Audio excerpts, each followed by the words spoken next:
evening, everybody, and welcome to another all-party parliamentary group AI discussion meeting, evidence meeting. I've lost count now of how many of these we have done over Zoom, but one of the advantages is it has increased participation dramatically. For those of you who have ever attended one of our physical evidence meetings, you will know they are always overcrowded and we are stuffed into tight rooms. Tonight we have 260 people registered to join us for what I'm sure will be a very interesting discussion. Before I hand over to my co-chair, Lord Clement-Jones, and who will then pass over to Birgitte Andersen, I just want to remind you of a few house rules, which are, if you're not speaking or participating directly, please put yourself on mute, because that will improve the sound quality. For those of you who are attendees, if you have questions, please put them into the Q&A section, which can be accessed from the bottom of your screens. Following our presentations from our 5 excellent speakers, Desiree will marshal the questions into some order, and then I'll ask her who we're going to next. You'll then be unmuted and be able to make your contribution in person. So the subject for tonight's discussion is data governance in a post-Brexit era and in light of the national data strategy. And as I said, we have 5 excellent speakers to help us explore that. And when we get to that point, I'm going to invite each speaker to speak to us for approximately 6-7 minutes or so, and then that will leave plenty of time for your questions. But before we do that, let's hear from my co-chair, Lord Clement-Jones. Stephen, thanks very much indeed, and a very good evening to everybody. And you know, this could not be a more topical subject, and I expect that many of those who are already on, and it's great to see the numbers gradually mounting, have spent some of their October, November filling in the questionnaire in the National Data Strategy itself, which, and it's a slight misnomer, I think, to think that actually what was presented in the document actually was a national data strategy. But be that as it may, this was how long was a piece of string. There were so many aspects of it which are relevant. And of course, we've noticed that in things like the trade bill, the medicines and medical devices bill, data is right front and center now in people's thinking. And, you know, one can talk not only about the opportunities of data that's held certainly by public bodies, such as health data, but also all the issues to do with data adequacy, the future of the GDPR post-Brexit, a lot of data governance issues, the future of the Centre for Data Ethics and Innovation, the resourcing of the ICO, and the role of the Competition and Markets Authority, the new Digital Markets Unit, and what they will have as a role in terms of competition and so on. So there are huge numbers of issues. There's data sovereignty, of course, which is coming to the fore in terms of cloud services. So I expect we're going to have a pretty broad-ranging discussion today. And as ever, Desiree and colleagues managed to boil it down into a document, a summary at the end that we see in a few weeks' time that pulls together a lot of the evidence, which has been extremely helpful. And we've recently had a document which hopefully all those who are regular attenders will have been able to see, which is on, Desiree, remind me, what was the evidence on?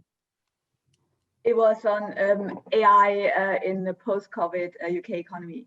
Yeah, and again, that was absolutely bang up to date.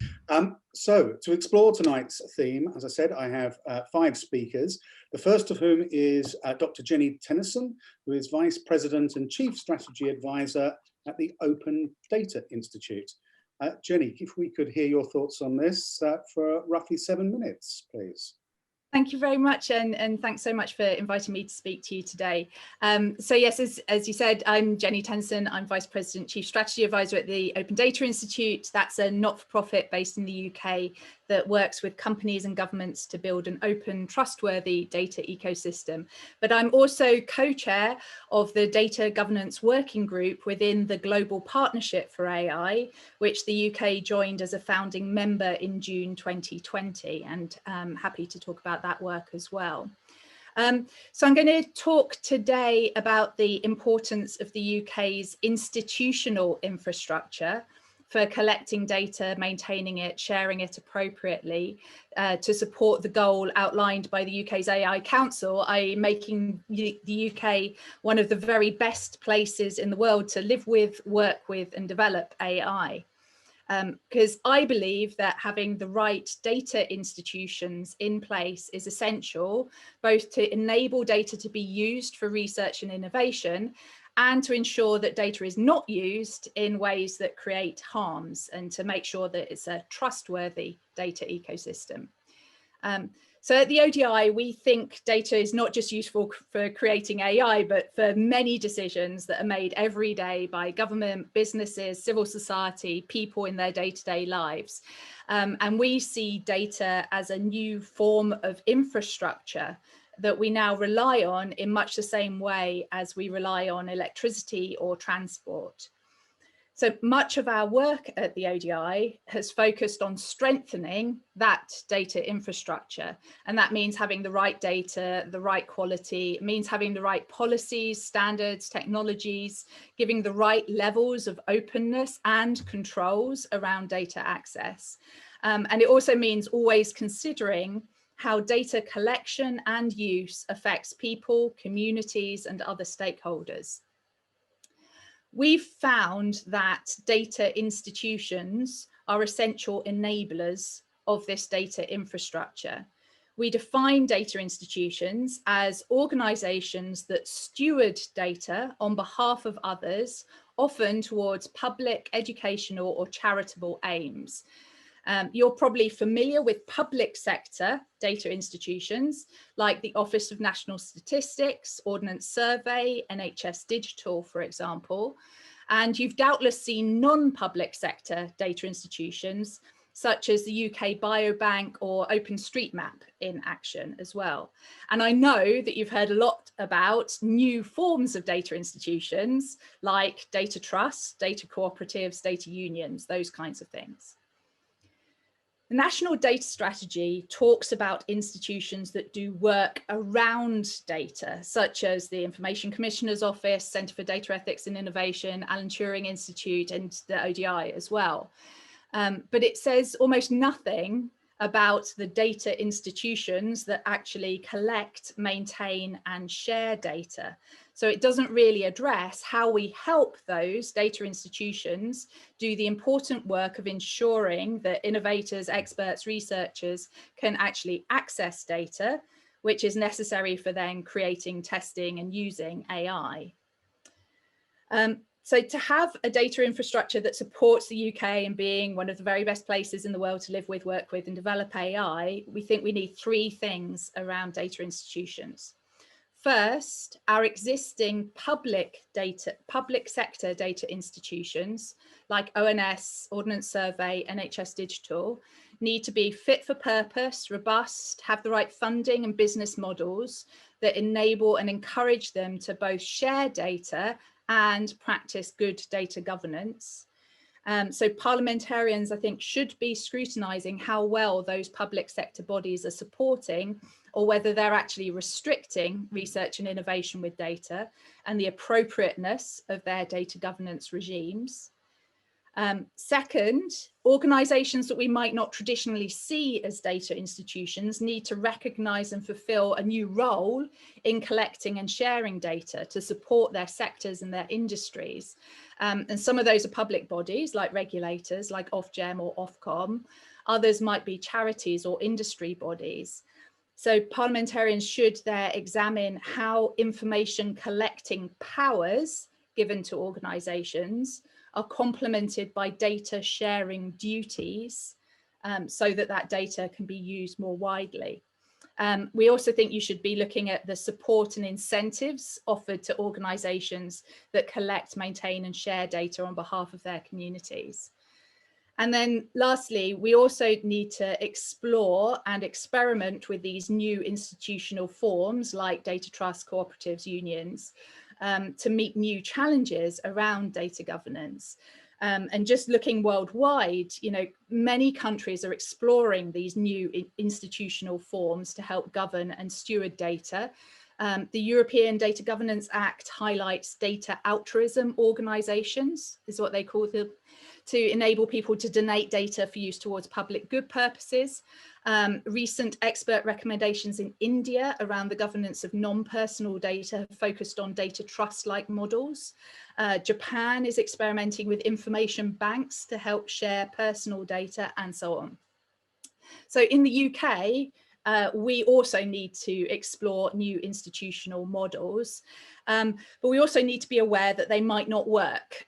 Some might even create other problems. So we think that you should be encouraging investment in research and development of these new data institutions, but also examine how it is being monitored. So for example, in the EU and India, they propose creating registers of these organisations. And you should also be looking at the protections that are in place in case that experimentation goes wrong. To summarise then, a strong data infrastructure that supports the development of AI requires strong data institutions. We need to strengthen the ones we have, expand the remit of existing organisations to include data collecting and sharing, and explore these new institutional forms that support new uses of data. Thanks very much for your attention. Happy to go into any of that and look forward to further discussion. Jeni, that's absolutely perfect. Spot on, 7 minutes. I'm super impressed. Brilliant. And a lot of good stuff in there. But Tim, I'm sure you have a comment that you, or a question you'd like to ask at this point. Thank you, Stephen.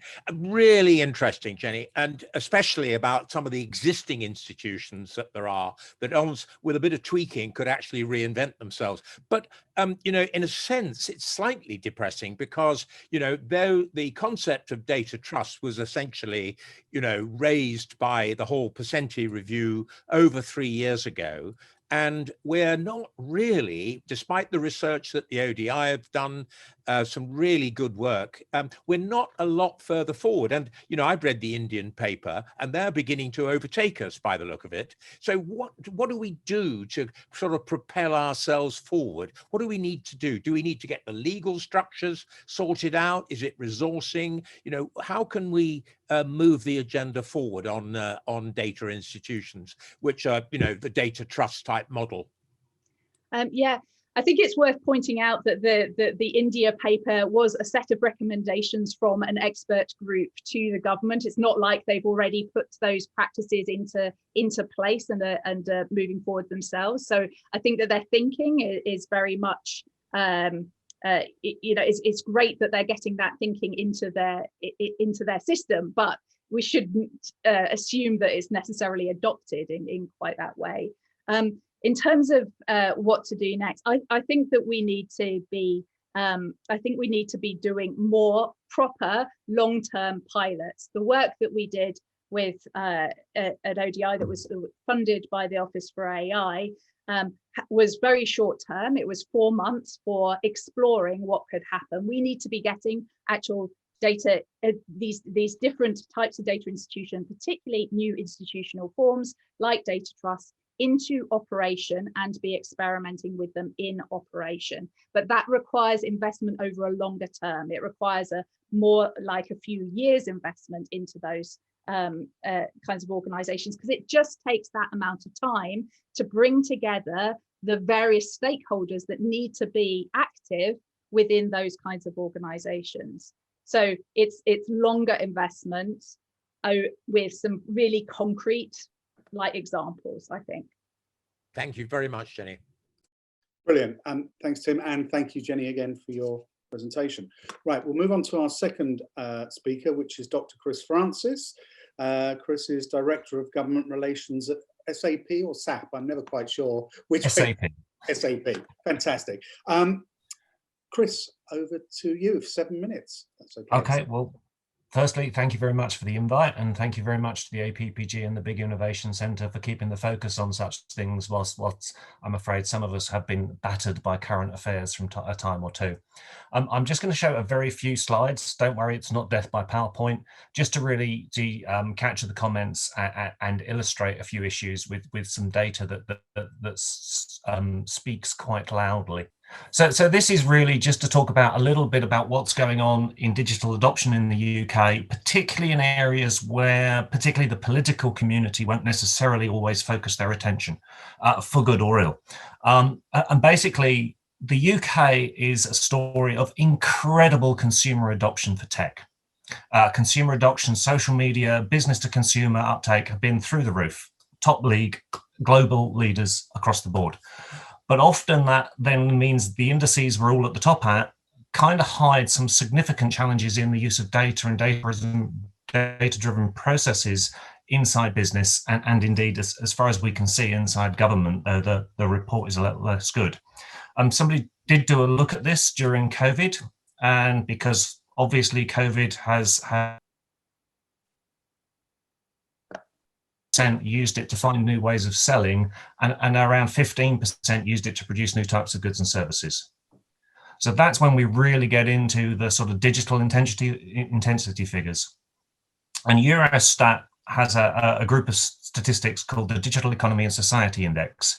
And within those, there are some business and business to business indicators. And the UK has been bottom quadrant in those indicators for a very long time. And this strongly correlates to the UK's productivity challenge, which is ultimately why it comes back to being an important piece of public policy. So just to show you where we are, this is excluding small companies, micro companies, and excluding financial companies, who are of course regulated to share data in certain ways. This looks at the internal data exchange inside companies. And you can see the UK is third from bottom. We're competing with Romania and Bulgaria, and that's probably not where we wish to be. We're a little over half of the leadership position. The story's harder to tell inside government, but it looks pretty much the same. This is a proxy figure. It's the best we have from this kind of work. And this is looking at data, this is looking at filled-in processes, i.e. where the processes inside government on a live event is connected such that your tax form, for example, is pre-filled, if you're dealing with your doctor and social services, these things are connected and your claims are filled in automatically. Interestingly, despite the massive number of e-government users in the UK, the services aren't looking terribly joined up by this kind of measure. And I'll fully admit, these aren't good, brilliant pieces of data. They're just the best we have available, but they tell a consistent story that correlates with the digital intensity in the UK and the productivity gap. So why is this important? So what does it mean for AI? So AI kind of breaks down, and I simplify dreadfully here, but nonetheless, it's the AI that you buy already trained and made. We already use this all the time: speech recognition, guided assistance, translation, tools like that. And then you get the use of AI tools internally in the widest sense, from rules-based adaptive technology, adaptive algorithms, machine learning through to deep networks. They depend on the ability to collect and train systems, often combining internal or corporate data with external sources of the sort that Jeni was talking about, and from our data institutions. A simple example being maps, locations, and other elements. And both are important. The use of pre-trained AI, if you like, is just the same story as the use of ICT, and you can use it effectively or ineffectively. But the real benefits on competitive advantage, and therefore productivity, really come from the ability to use AI uniquely in your company or organization and deal with unique issues. And even if the algorithm or the application of it isn't unique, you will still need your own data to train it. A very simple example of this is sounds terribly boring, and everybody tends to get excited about really interesting uses of AI. But one of the big corporate ones for cash flow purposes, anyone that's been involved in a business will understand it, is matching purchase orders to invoices. It can be done, but it requires your data from your kind of sales, the sorts of information that appears on your invoices and your purchase orders. You can buy the tool, but in order to use it, you have to train it with your e-invoices, your electronic purchase systems. And that's the underlying problem. We have 20 to 25% of companies who do that sort of thing. 70 to 75%, well, 75 to 80% of UK companies haven't got this digital foundation. So they can't use this kind of AI. So this means that if we do not address this underlying problem of digital adoption and productivity, today's technology, those people will not have the data and will be slower to catch up and use AI in the future. So yeah, it does involve all of the things that we've heard about. It does involve data infrastructure. It uses use of data. In part, it's also a bit of a plea to keep it lightweight. You are not going to help these people by heavyweight, hard processes that are complex and difficult to understand. And that's really as simple as it comes, is if we can't get people up to a level where they have a digital foundation to use data, to use AI, we're actually going to see the thing we're most concerned about as the UK in that sense, the productivity gap, potentially widening compared to those countries that do put the skills into their working place, that do ensure they have curated data ready to go when they want to move into AI. And that was it. That was it. Perfect. Great. And again, thanks for sticking to time. I think that final takeaway is a point very well made. If you don't adopt or use technology today, you won't have the data to build on for tomorrow. But Tim, I'm sure you have something you want to add. Stephen. Chris, just really to pick up on what I thought was rather a shocking graph there. I mean, maybe I'm old-fashioned, but government, if it's setting out a national data strategy, should be setting an example. And when we look at your graph on e-government sort of data intensity, I mean, we're down right at the bottom of the class, aren't we? I mean, how do we, in a sense, what do we need to do in a national data strategy to get a much greater use of data? And, one of the things that slightly interested me was this point about joined up, because obviously there are some people who are very nervous about a total joining up of data within government. So I think, and absolutely, on the one hand, I mean, on the one hand, we want to take opportunities. On the other hand, we want to make sure that we're mitigating any risks. I mean, absolutely, and I think it is one of the problems in government, in that they face the ethical issues over sharing data probably higher than any private sector by and large.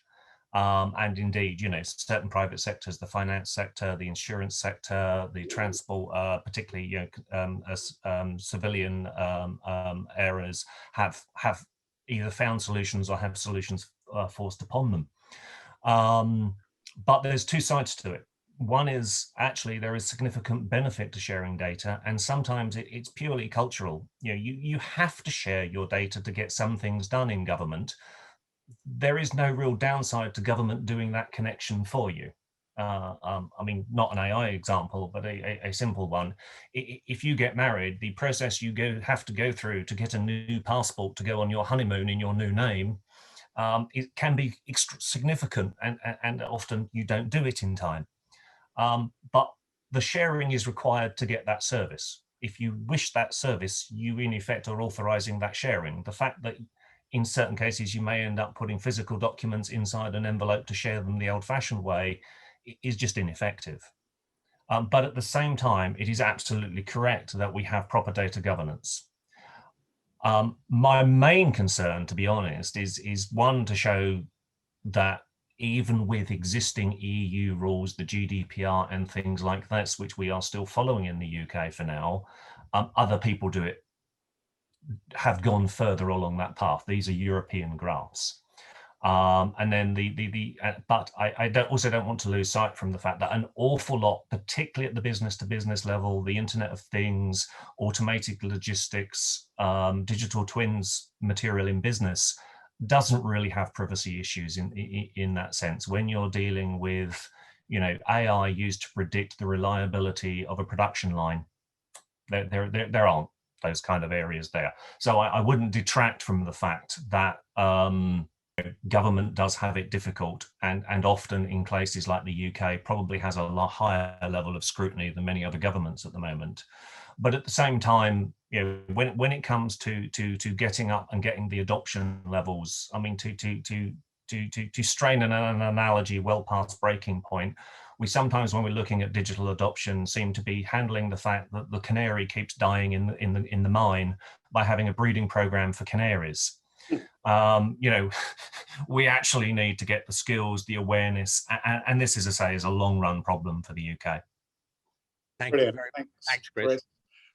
Right, we will move on to our third presentation, which is from Professor Edgar Whitley, Associate Professor of Information Systems, Department of Management, the London School of Economics and Political Science. Edgar, if you could give us sort of 7 minutes. Yep, thank you very much for the invitation. As said, I'm an academic at LSE. I'm actually teaching a course on data governance that's running this term, so this is particularly timely for me. I'm also the co-chair of the Privacy and Consumer Advisory Group to the Government Digital Service and gov.uk. And in that sense, whereas Birgitte was talking about getting the data flowing fast enough, perhaps I'm someone who's a little bit more nervous about this and perhaps wants to be, at least have a hand on the tap and the ability to turn some of that data, those personal data flows off if appropriate. Timing wise, this is also very nice in terms of the flow, because Chris was talking just now about data sharing within government, and one of the consequences of my PCAG Privacy Group role is I'm on the Digital Economy Act data sharing review boards, both the Public Service Delivery Review Board and the Fraud and Debt Data Sharing Review Board. And what's really, really interesting about both of those boards, which came about as a very big, open, participatory process, getting lots of people to think about what we wanted data sharing in government to do, what the legal constraints were, etc., is particularly the public service delivery power is being woefully underused.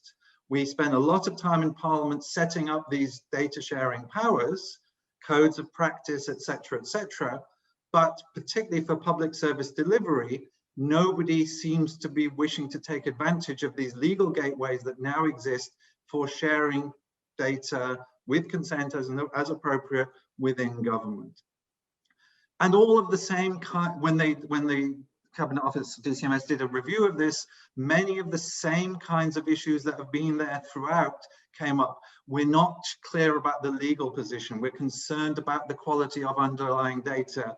It's not invented here. We don't want to be the ones that send data to other departments and then have a misaligned policy. So it ties in with Jeni's point about getting the institutional support right. And so this session is about the ambitions for the UK for AI. I think at the same time, we also need to be really worried about the basic competencies we have around data use in all sorts of activities, not just in relation to AI, but of course AI makes them particularly significant. So the data sharing strategy talks about data being an undervalued and underexploited resource, but equally talks about the need to expand the work to treat data as a strategic asset, suggesting it's not really considered as an important data asset. The National Audit Office report on challenges in using data across government noted that there is a culture of tolerating and working around poor quality data in government. Garbage in, garbage out. If you don't get those data underlying data points sorted out well, there's absolutely no point in either sharing them to improve public services or feeding them into your AI models, because all you'll have is a great ambitious AI program that's based on levels of sand. With my privacy concerns hat on, I think there's also an important area that we need to reflect on around the appropriate oversight of data flows within the UK strategy. And with all due respect to my colleagues from ODI, CDEI and the Turing Institute, the National Data Strategy spends an awful lot of time talking about the important roles that those organizations are going to play in developing the use of data in the UK society. But all three of those bodies have kind of a key element of their mission statements, as it were, to encourage and advocate for the use of data in society. So Turing Institute talks about data science and artificial intelligence will change the world. And I have a real underlying concern if these are the bodies that are effectively overseeing, regulating, advising on, they will have an internal tension between, on the one hand, encouraging the data flowing as quickly as possible, as Birgitte has said, and on the other side, potentially, in some circumstances, saying, hang on a second, this is something that perhaps we need to control. And I fully recognize that all of these institutions have written some fantastic reports warning about the dangers of these kinds of activities. But at a kind of philosophical governance kind of level, there is a real tension between bodies that are out to share and to make data available and an oversight role that ought to, in some circumstances, be saying, be careful, perhaps not, think about that. Another important issue in the data strategy is the idea of what they talk about, pragmatic oversight. It talks about the British pragmatism of our regulatory institutions, that at the same time will lift compliance burdens where possible, but also ensure that our data protection laws remain fit for purpose and provide regulatory certainty and high data protection standards. If anyone can explain how those three different directions are consistent, I would be delighted to improve my understanding. Because to me, it's on the one hand, having high levels of protection, possibly similar to Europe, and on the other hand, trying to be distinctive and British and pragmatic. And well, does that mean more regulation, less regulation? I just do not understand what that is going to be. And with that, I can see I'm up to 7 minutes, so I'll stop for now. Thank you very much indeed. Excellent. Some very interesting words of caution, I suppose, in there. Just don't get too excited. Tim, what do you think? Thank you very much. Really, really interesting. I mean, you know, in a way, you're sort of verging on saying that even if we sort of get this great national data strategy together, unless we're very clear about competing priorities, we're not going to get the culture right within government on this, and let alone outside government on the way data is used. I mean, how optimistic are you that we can get a kind of consensus through this national data strategy process? So consensus is a really interesting way of viewing it. I think actually this is an issue where government, if it's being driven by government, which is as a national data strategy it is, the government needs to take a stand and say, these are the things that we believe, this is the direction we want to do. And then, as Jeni has indicated in her presentation, these are the mechanisms by which we will make sure that it's done in the right kinds of way. If you go for consensus, you have a real issue. Well, who's going to speak? How representative are they going to be, etc.? So I don't think this is one where consensus will be formed. I think this is something where you have to have a clear direction and then reassure the people in whichever, whether it's being too laissez-faire with personal data or being too restrictive on the data flows. that you can then say, but we're putting these mechanisms in place such that those of you who haven't got what you want have an appropriate way for taking things further forward. We might come back to that in terms of public trust and so on later, because that is a very big issue. Thank you. Absolutely. Thanks, Tim, and thanks, Edgar. Right, on to our fourth speaker, which is Del Alibocus. I hope that's the right pronunciation. Yeah, correct. Excellent, thank you. From Capita, and you are Group Consulting Head of IoT. IoTs and solutions, yes. And solutions, brilliant. Del, 7 minutes, please. Great. So thank you, everybody, for the opportunity to speak at the APPG. I have over 30 years experience working within the field of data from the Her Majesty's Forces, corporate, and had my own companies. And within the last 10 years, I've been focused on IoT. And for this, I looked at all the questions that I was given, the 5 questions, and I'm going to address really point 1, the actual, my feedback on the national data strategy. And for me, from a person from industry, as I read the document several times, I was hoping, like with, for example, the 5G strategy, that there would be a clear outcome and then tactical steps that would support the strategy. And there, I think a lot of my colleagues previous to me speaking have already identified that themselves. There is no clear outcome in a national data strategy, and certainly no strategic steps that can support that, and nothing that is measurable. Now, it's kind of easy for me to say that. So how would I do it differently? What would I actually do from somebody from industry? And I would recommend creating a national data exchange service focused on local government authorities and some central government. And this should be considered really as critical infrastructure. What this would allow would be the collection, exchange, and importantly, the analysis of data using what we've been discussing, AI, machine learning, NLP, for example. So this platform essentially will be collating the data. We'll be able to get the data of the data and then apply AI to get the intelligence from the data.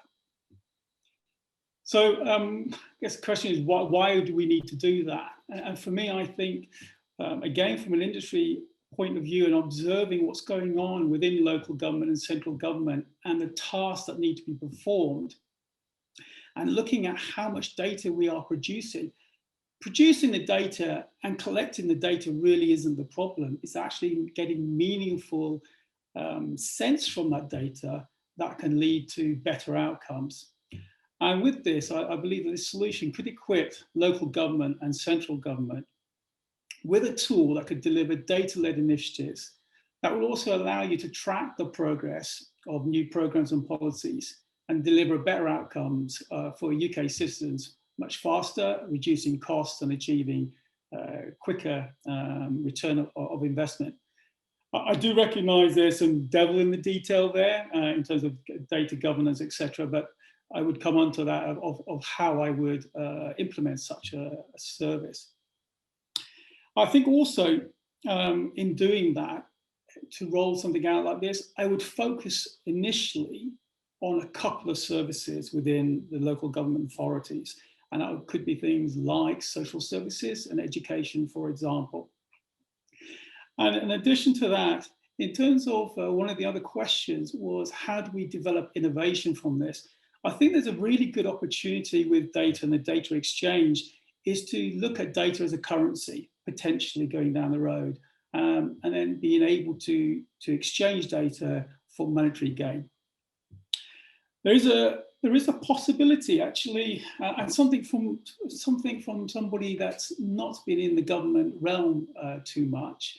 I see a lot of infrastructure that could be used, and actually, when you look into them, they have programs themselves that are looking to drive innovation that is already there that we could actually investigate and reuse and then further capitalize on the investment that's already been made. So sort of my conclusion, and I'm wrapping this up fairly quickly, I realise that, is the UK, I really strongly believe the UK needs a national data exchange solution that is held within the public sector domain. Because if we don't, I think that we wouldn't really be in a credible position regarding how to implement a data exchange program with the EU if we don't actually have one in our own country. And we have the position here to do that. We have a need, I believe, to do that. And we certainly have the facilities, and as many of the speakers just before me and the person after me, we certainly have the intellect within the country to do this. I actually, though, looking at this and coming up with a suggestion, what do I think could be a problem that we need to look at? I must acknowledge that really one of the issues is the speed and the fragmented way that government operates. And I think I allude to a question, Tim, that you asked me earlier, was where do we think that data should be? And I'm really glad that we've got a minister of data, but given the value of data and its importance within the economy and for the country, I think it needs its own separate ministry, personally speaking. And this would, I believe, help us drive a consistent and coherent strategy across the board, which is desperately lacking right now. I do think if we don't move in a timely manner, we would inevitably allow the private sector to take this initiative across the country. We already know that private companies are already looking to invest in smart cities, for example, with several local governments. And it's that kind of thing that really is that in the best interest of the country in a whole? I'm not sure. I don't believe it is. However, I do believe that there is a place for private sector in all of this. And I think that if we were to launch a publicly owned data exchange platform or service, but under a license model working cooperatively with the private sector, and we've already done this in a number of areas within the government, such as the Smart DCC and a couple of other areas, then I think this is a really good, credible approach going forward, the combination of public and private working together and driving the innovation. And yes, I think that's my response to the question I was given. Dale, excellent. Thank you very much indeed for that. The question that springs to mind is when you were talking about local authority adoption and use of data, about how prepared do you think that they are internally? Do they have they identified that as a priority across the local government network, that there is someone who is understanding of how this technology can work? I think there is, well, I don't think, I talk to local government quite often in different areas, and there is the recognition of the need to be able to make sense of the data they have. I mean, many local governments, and actually even many private sector companies are undergoing digital transformation to acquire more data. Yet the real key issue here is understanding what that data can lead to. And then somebody else touched on the quality of data. I would actually roll that back because I've had discussion again with local government on this. It's really the provenance of that data and the cataloging of that data in the first place, the metadata. And I think we've talked about frameworks, and I believe that Jeni was mentioning something on these. I was very encouraged what I heard from Jeni. So applying some of those thoughts to this, I think would be very well welcomed. Excellent, thank you. Tim, I'm sure you've got a quick comment. Just a quickie, really. I mean, it's very much a follow-up to Stephen's point, but applied to central government, Del, which is this question about data as a currency, because you know, you've talked about sort of national data exchange, a really interesting idea within government, local government, so on. But it's this question of assigning value to data. It seems to me that, you know, traditionally we haven't really done that in government. And how do we get to that point? I mean, you know, you almost said, our data is not organized properly and so on. So it is, we've got to really rethink this to quite a big extent, haven't we? We do, but the technology and the tools, I believe, are out there. And I've been working a lot with universities, and the research is already out there, and how to actually dynamically look at data and value the data from how long it was created, the markets that it's coming from or going into. These tools do exist, and I'm working on these with a couple of colleagues myself. So I know we can do that. The real, again, I have to come back, when we looked at this, the real issue for us was the provenance of the data, the data categorization. So if we don't know where the data has come from, if we don't know if it's been altered, because quite often the metadata is created by people. As we know right now, we already have more connected devices than we have in the population of the country. And that's rapidly increasing. I think we're looking at, I've got my notes here, something like 40 billion devices in the world. At the moment, a lot of infrastructure has been created in the past where the data has come in and it's being analyzed when we have data analysts. But going in the future, I don't think that is really credible to carry on doing that. We need to have a much more automated way of doing it and applying AI and the other tool sets that we've been discussing in this forum going forward. Thank you. Well, thanks very much indeed. Right, we will move on to our final speaker before we throw it open for questions, which I know Desiree is marshalling ready to go with after we've had our next presentation, which is from Adrian Weller, Dr. Adrian Weller, independent member of the Centre for Data Ethics and Innovation Board and Programme Director for AI at the Alan Turing Institute. Adrian, we very much look forward to hearing what you have to say. Thanks very much. Good evening. It's a pleasure and an honour to be with you and to follow the excellent earlier comments. The rapid changes brought about by the COVID-19 crisis underscore the importance of the government's national data strategy as the UK seeks to move out of the pandemic and rebuild the economy. With the publication of the NDS, the government has set out an ambition to enable data to be used and shared more effectively for the benefit of society, particularly the data it holds. I believe that there are great opportunities to use data and related data-driven technologies to drive social as well as economic benefits, but we will only be able to do this sustainably if we ensure trustworthy best practices, something that Jeni touched on earlier. Speaking to one key area, recent events have underscored the significant opportunity that exists to use data more effectively to shine a light on and help tackle entrenched social problems. For example, data often enables us to see where bias is occurring and measure whether our efforts to combat it are effective. If an organization has hard data about differences in how it treats people, it can build insight into what is driving those differences and seek to address them. The Centre for Data Ethics and Innovation recently published its review into bias in algorithmic decision-making, which highlighted the critical need for organizations to collect rather than omit data on protected characteristics in order to identify and mitigate bias, as well as monitor outcomes. The CDI recommended that the government should work with relevant regulators to provide clear guidance on the collection and use of protected characteristics data. The guidance should address the misconception that data protection law prevents the collection or usage of data for monitoring or addressing discrimination. They should then encourage organizations to use this data to reduce unwanted biases and inequality in our society. However, this guidance, as with the strategy more broadly, should not take a one-size-fits-all approach. Context matters.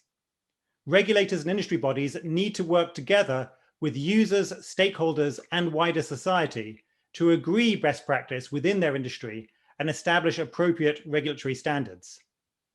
Inappropriate bias and discrimination are harmful in any context, but the specific forms they take and the precise mechanisms needed to root them out can vary greatly between contexts. There are some overarching principles, of course, but the details of these standards need to be determined within each sector and use case. As the government develops its thinking on the data strategy, it is critical to consider the importance of trustworthy practice in driving the wider adoption of data-driven technologies. a lack of clarity around the use of data by both the public and private sectors is likely to create hurdles for earning public trust.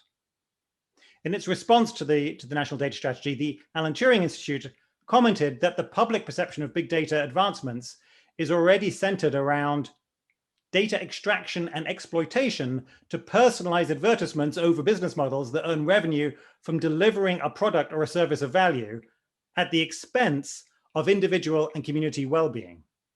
We need to ensure that citizens have appropriate transparency and control. As one path forward, the government committed in the data strategy to exploring the role of privacy-enhancing technologies, I know that's come up in the questions already, in enhancing consumer control and confidence. Leading institutions such as the CDI and the Turing Institute are already conducting work in this space. The CDI's report on public sector data sharing also brings the relationship between trust and adoption into sharp focus. The case studies analyzed in the report highlight how inconsistent approaches to resolving the technical, legal, and cultural barriers faced by data sharing can create a complex environment that hinders transparency and accountability. Moreover, the CDI found that the projects they analyzed existed in a high-risk environment of tenuous trust, in which citizens are not aware of how data about them is used and shared. Uncertainty about the acceptability of data use risks preventing beneficial initiatives that could otherwise spur innovation. To address this, the CDI's report sets out an initial framework to support the trustworthy use of data, which details key questions to be addressed in a data sharing project centered around 5 key themes: value, security, transparency, accountability, and control. And I just want to highlight a relevant report that was written about the COVID-19 response by Professor Neil Lawrence, related to the Delve initiative at the Royal Society. He's emphasized the need to develop new governance mechanisms to enable industry and the public sector quickly to draw upon the technical and domain expertise found in academia and industry to ensure that data can rapidly be shared in a way that is effective and protects data rights. Finally, I'll just speak briefly about the response that the Turing Institute published to the National Data Strategy, which included recommendations to government. I'll highlight just one suggestion when considering international flows of data. The government should set out a clear mandate for UK values and principles so as to acknowledge and minimize issues of uncertainty in a post-EU exit and COVID-19 pandemic world. Such legislative and governance clarity would determine what potential safeguards are needed, as well as what enabling data flows might entail in a crisis, such as a public health emergency or terrorist attack. The principles set out in the National Data Strategy need to strike a balance between preserving individual privacy and public benefit, and look to context. Such balance would ideally signal to prospective international partners the necessity of adherence to a level of standards which should build upon the existing GDPR framework. Additionally, the government should engage with existing standards bodies and experts who have experience in international data governance, legal frameworks relating to data, IP, and trade rules, and explore the development of appropriate criteria and corresponding certification processes when organizations meet the standards set. Thank you. Adrian, thank you very much indeed. Again, lots of interesting points in there and a slightly different perspective brought to bear. So excellent. Tim, yes. We've got about half an hour for questions. Yeah, Adrian, just a quick one from me. I mean, really interesting approach, because you're really looking at the sort of principles, the regulation, and the framework within which you believe that the data sharing should take place. But do you see a conflict, in a sense, between that and what some of our other speakers are trying to achieve? Or do you think it's how, I mean, clearly, you know, we know the Centre for Data Ethics and Innovation has both ethics and innovation in its title. Is good data governance and innovation and use of data, is that compatible? I mean, do you see any conflict between what's been said earlier and what you're proposing? Well, I think that there are complex issues, but fundamentally, I don't really see a conflict. I think we need to work through these together. In order to have long-term sustainable good use of data, I think we need to do that in a trustworthy fashion, as I said, and as Jeni said. And to do that requires us to do it following good principles that build trustworthiness with the public.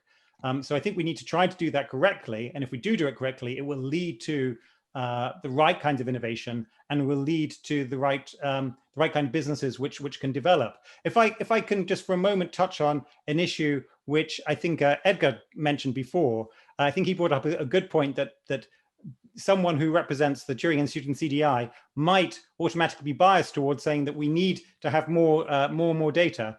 So just touching on that potential conflict, I'd actually advocate strongly for saying that we need to be cautious and careful. It's not always the case that making data openly available will be benefiting everybody, nor is it always the case that making data openly available will necessarily help small companies in taking on larger established players. It will depend on the exact nature of the setting, and it's important to look at context. So coming back to your initial question, Lord Clement-Jones, I think an organization like the CDI can help to be a trusted set of experts to help think through both the pros and the cons, the advantages and the risks, to think about what makes sense. And I've got some background in finance. I think it wouldn't make sense to consider adding an investment without thinking about the risks and the rewards. And I think that's a good approach for us as we think about national strategy. So not just the firm smack of government, basically. We've got to get a rather different approach. Well, I think there are a lot of different aspects to be considered, and we really want to be trying to bring all of those in and consider them wisely together. Great, thank you. Excellent. Right, thank you very much to all our panelists for their contributions.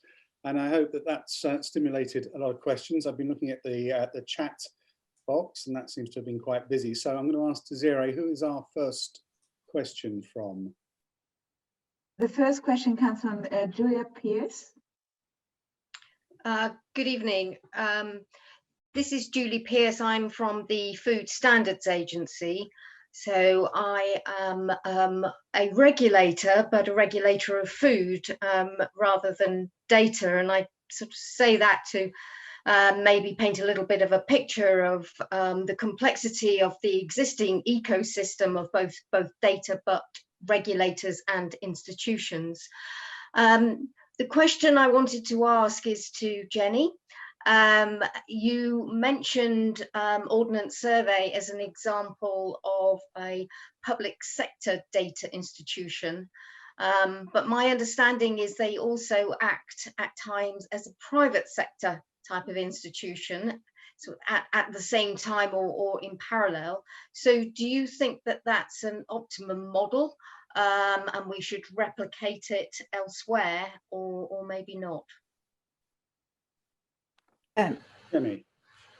Thanks, and thanks, Julie. And I do want to highlight to everybody listening that the work of the Food Standards Agency around data is particularly groundbreaking and should be examined as a good example of what one of these data institutions that you wouldn't really think of as a data institution might look like. To your point, Julie, around Ordnance Survey, and I deliberately included them but precisely because of that challenge. For me, then, geospatial data is one of the key items of data that we really need as part of our data infrastructure within the UK and internationally, indeed. And it is one of the places where, sadly, the UK has had a history of having not got the level of access that we really need over that data in order to really thrive. And part of that is because of Ordnance Survey's business model. It's part of how Ordnance Survey has been set up, that it does have those dual roles. It both acts as a public sector data institution that is there in order to ensure that geospatial data is accurate and supports the economy as a whole, but it also acts as a private sector organization that seeks to make money off selling access to that data. And it's that tension that I think is problematic within that kind of organisation, and this has been brought up many times in various reviews of Ordnance Survey's operations. At the ODI, then, we've been specifically looking at business models for data institutions that don't introduce this tension into their operation, such that they can share data according to their towards their purpose of sharing data and making data more available for more people to be able to use it, without introducing this tension of having to charge for it, and therefore having a incentive to restrict access to data. And that tension is the thing that's at the heart of the problems, I think, with the way that Ordnance Survey currently operates. So yes, I will include some links if useful around the work we've done at ODI around different kinds of business models to support these kinds of data institutions, such that they're incentivized to share data and make it available appropriately and in trustworthy ways. Great, thank you very much. I think our next question comes from Neil Dance.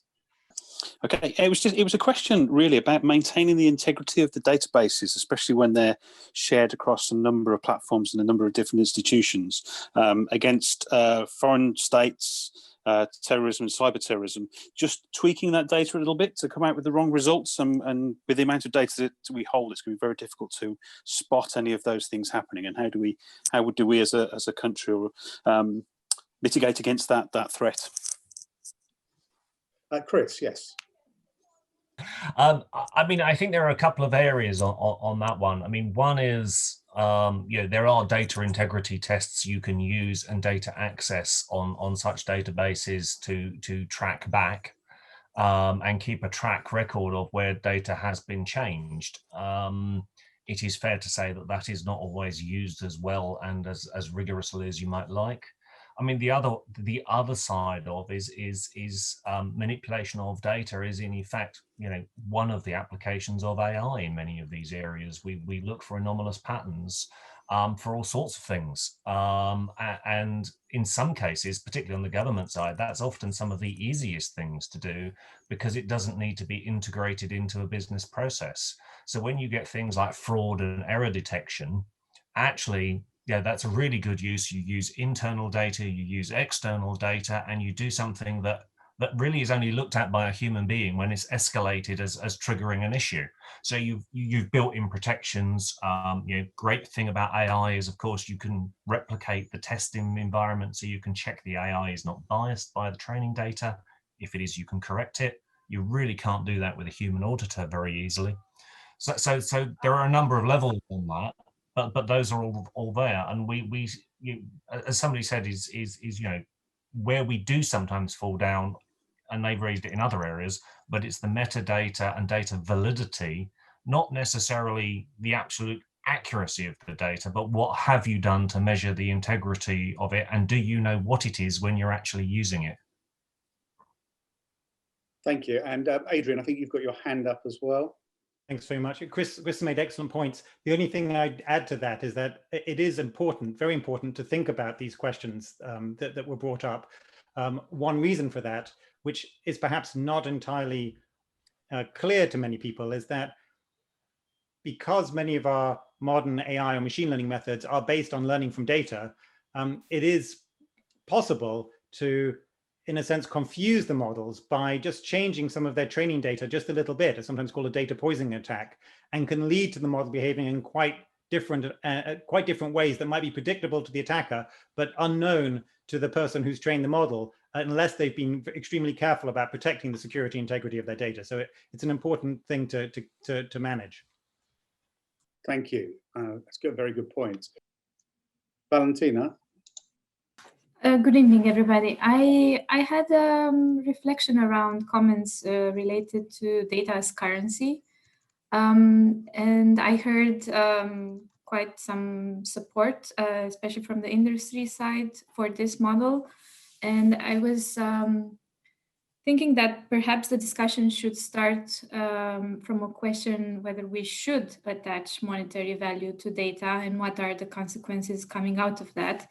And if we're I mean, it's not completely clear to me what are we trying to achieve with data commodification and to whose benefit.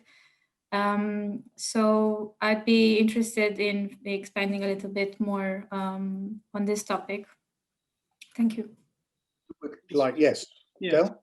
So I mentioned data currency as a next step, really, because the data exchange platform itself, or data exchange service, is the first step in all of this to be able to interconnect the different local government and central government agencies where appropriate.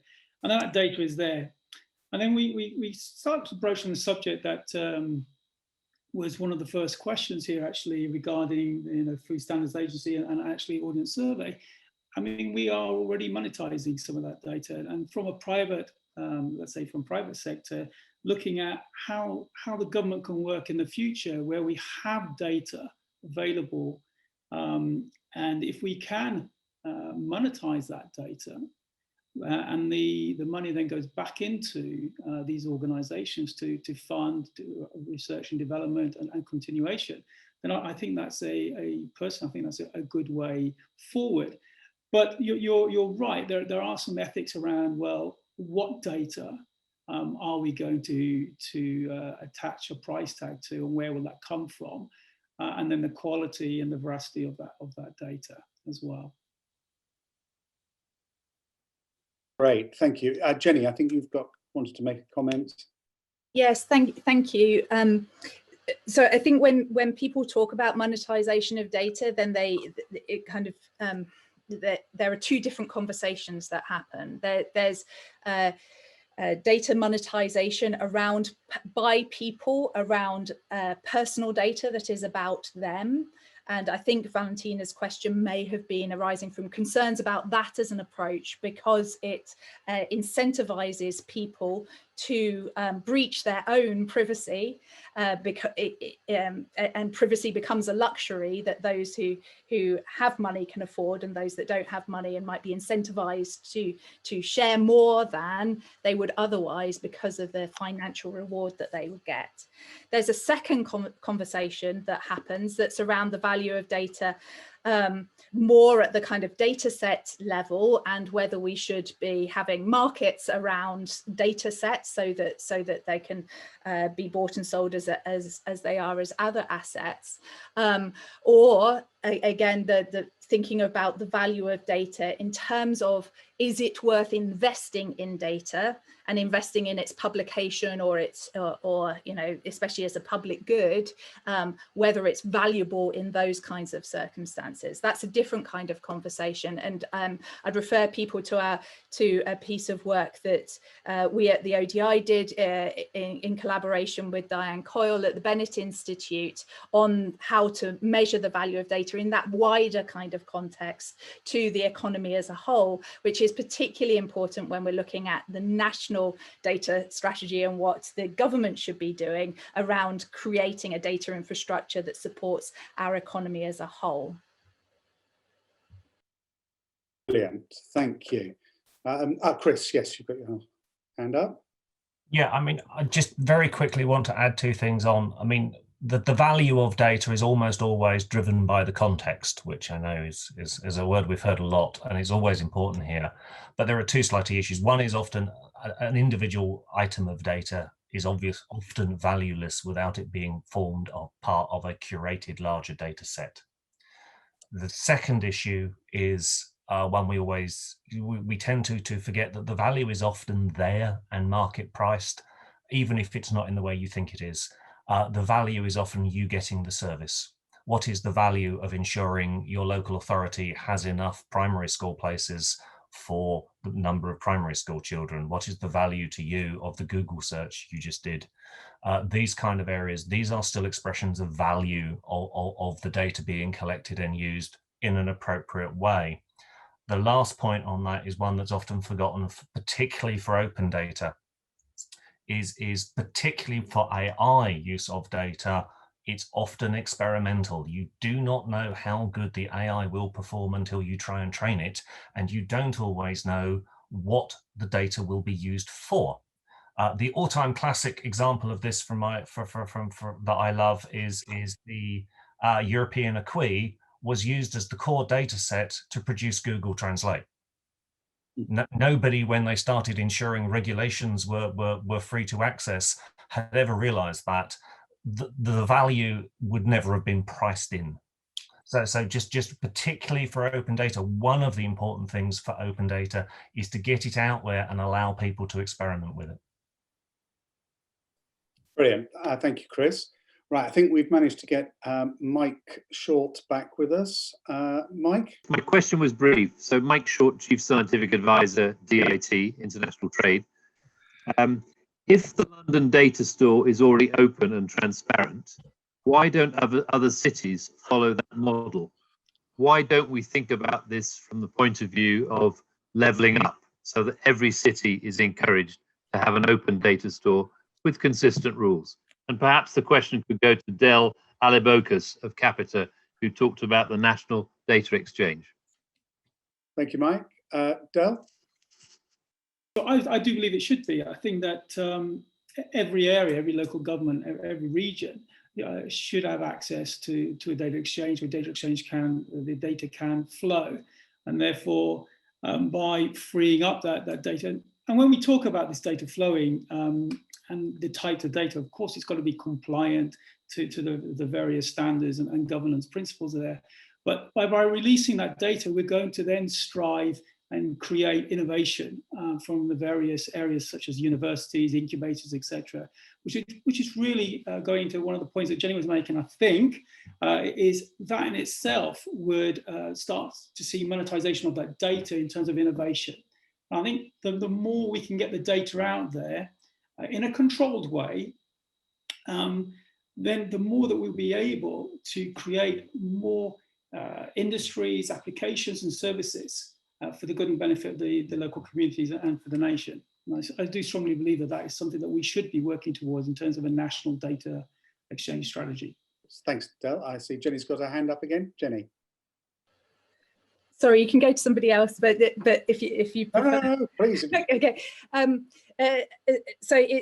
I think the issue around local data infrastructure and how cities can help build their local data infrastructure is incredibly important, and also something that wasn't massively addressed within the national data strategy.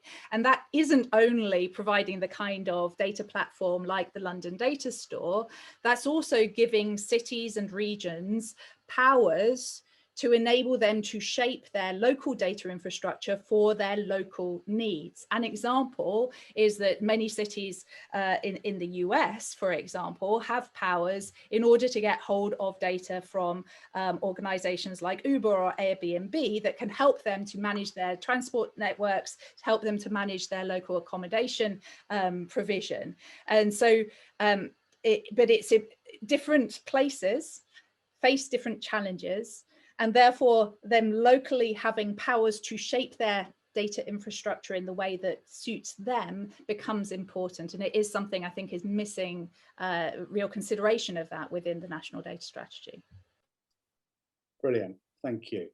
Right, but we'll go back to Ben Ramsden. Fantastic discussion, really enjoyable. And yeah, I'm from the Digital Catapult. And a lot of the discussion kind of reminded me of the work we've been doing with the Food and Drink Sector Council. And my question is really about the role of the sector councils in helping to bring the national data strategies alive. Ultimately, the work we're doing is looking at around the market failure of the fact that because information doesn't flow, effectively products and money are wasted, leaving society and the environment to pick up the bill.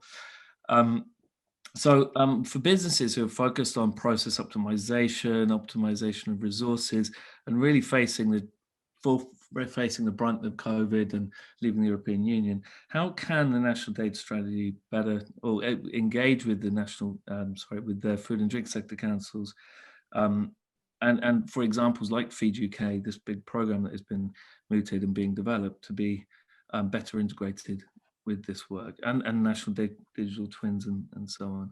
Thank you, Ben. Now, I see Birgitte's got her hand up. I presume that's to ask a question in a moment. So who would like to answer Ben's points? Jeni? Yeah, I'm happy to. So I think that taking a sector-based approach and a challenge-based approach to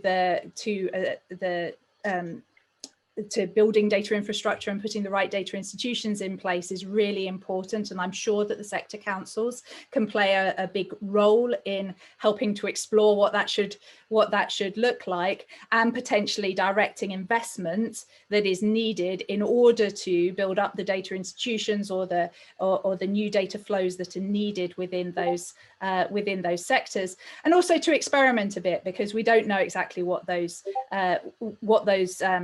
kind of data infrastructure should look like within particular sectors. So we should be exploring those things through experimentation rather than thinking one grand design is going to fix it all. Thank you. Excellent. Oh, Edgar, please. Just a reaction to what Jeni was saying.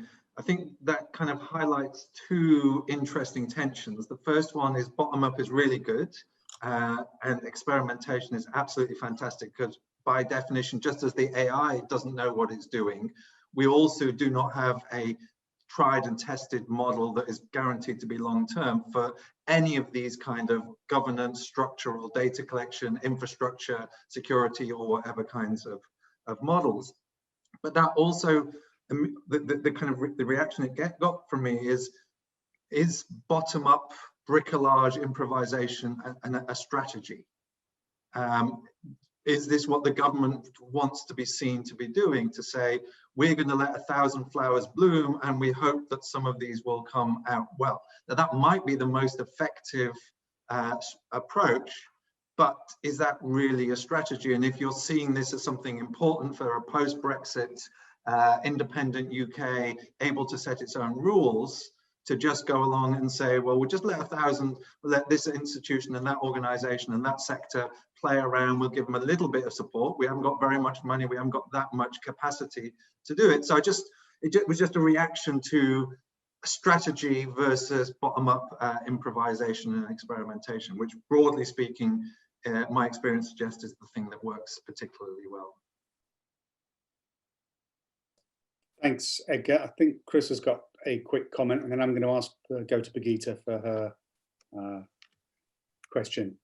It's just a quick comment on there is a happy medium between the two to some extent, because I'm a big fan of organizations like the CDEI and others, CDEI and others helping existing regulators rather than creating data regulators. But what I was going to say is it is equally a classic application of open data and benchmarking is to list and publicly work out how the local authorities compare on releasing open data. How do they compare on instrumenting the things that relate to their local services? How can the regulators not necessarily have the data, but have they regulated to ensure that data of public importance is available? Those kind of issues. So you can certainly do ratings and you can certainly do assessments without necessarily dictating national infrastructure, which will conflict with local priorities. But you can certainly add a lot of transparency to what's going on and start benchmarking and comparing and allow people to wonder why in their area, for example, the data isn't available, and look at some data, look at politics to sort it out sometimes. Thanks, Chris. Right, sadly the clock has beaten us. Tim, I don't know if you want to just say literally 30 seconds before I wrap up. Sorry, 30 seconds, absolutely, Stephen. I wanted to thank everybody. It's been a really interesting discussion. I mean, not only have we sort of unpacked a whole lot of really interesting ideas about data governance and use and storage and so on, but we've also unpacked some quite interesting cultural issues, because, you know, this isn't just a mechanical thing. We've got to build confidence in those who are using data, you know, particularly within government, but we've also got to build public trust in all of that as well. And it's getting that equation right, which I think we're a little bit far off, actually. I'm, you know, as we've gone through the evening, I don't think that anybody listening to this could say that putting a national data strategy together is going to be that easy, actually, that we're going to get that level of absolute clarity and understanding across the piece. But who knows? There may be a miracle working author of the next phase of the NDS. Who knows? They may be present here tonight. So we'll see. As you say, so we will see. I think this is the start of something rather than, very much the start of something rather than the end of it. I think it's been a great way to explore some of the issues around this, and it's something that I'm sure we will keep a watching brief on over the coming weeks, months and years, because I suspect it will be an ongoing piece of work. I think it's been a really interesting discussion this evening. I want to thank my panelists, Jeni, Chris, Edgar, Del and Adrian for their contributions.